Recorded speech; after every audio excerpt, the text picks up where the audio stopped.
Chaque année, notre équipe technique est contactée par 200 porteurs de projets environ. Donc ce sont des propriétaires qui ont le projet d'ouvrir un hébergement touristique. Donc on a des propriétaires qui nous appellent et qui en sont à un stade différent de leur projet. On a beaucoup de personnes qui envisagent d'ouvrir un hébergement, qui recherchent un bien à acheter par exemple. Il y en a d'autres qui nous appellent, qui vont commencer les travaux, d'autres qui sont en cours de travaux et même beaucoup qui ont déjà ouvert et qui sont déjà en activité.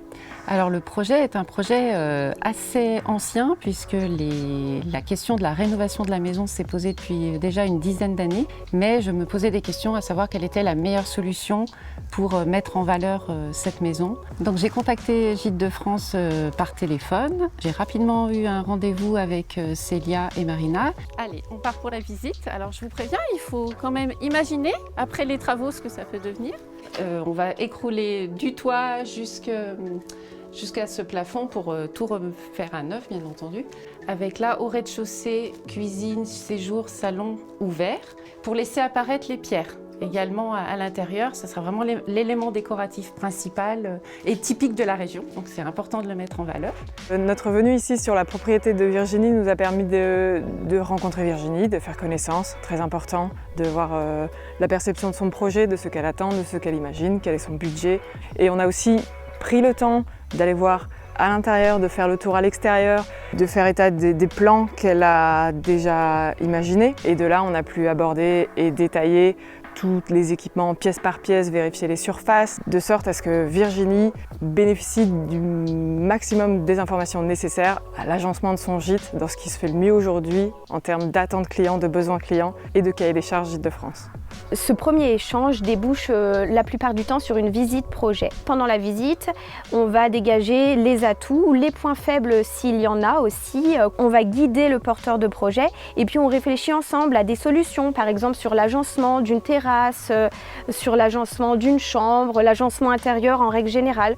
Ils ont des questions sur les revenus qui peuvent être générés lorsqu'ils ouvrent un hébergement, combien ils peuvent espérer. Donc nous, on est là aussi pour leur dire, voilà, sur un hébergement similaire qui fait partie de notre parc d'hébergement, vous pouvez espérer tant de semaines louées par an, tant de chiffre d'affaires. À la suite de ce rendez-vous, nous allons transmettre un compte-rendu complet à Virginie dans lequel nous allons retranscrire tous les éléments qu'on a abordés ensemble, aussi bien sur les équipements techniques, sur la surface des pièces et surtout une étude commerciale qui va permettre à Virginie d'affiner son activité sur long terme. Alors merci Virginie pour votre accueil, pour la visite de votre projet.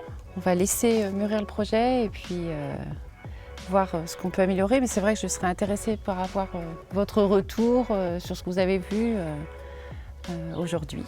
Du coup, là, le projet a bien avancé, j'ai obtenu le permis de construire, le financement est également bouclé et maintenant les travaux vont pouvoir commencer.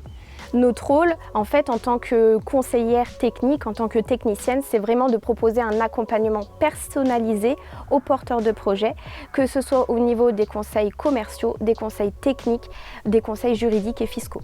Et une fois que le gîte ou l'hébergement est prêt, on fixe une visite de labellisation. Et c'est à partir de ce moment-là que l'engagement chez Gîtes de France commence. Ce qui nous distingue des autres plateformes de commercialisation, c'est que nous, Gîtes de France, on propose vraiment un accompagnement humain. On est vraiment à la recherche du contact, de l'échange en permanence avec les propriétaires. Et puis on est une équipe vraiment donc à taille humaine et ancrée sur un territoire bien défini. On a une connaissance aussi de la région qui est vraiment un plus pour les porteurs de projets.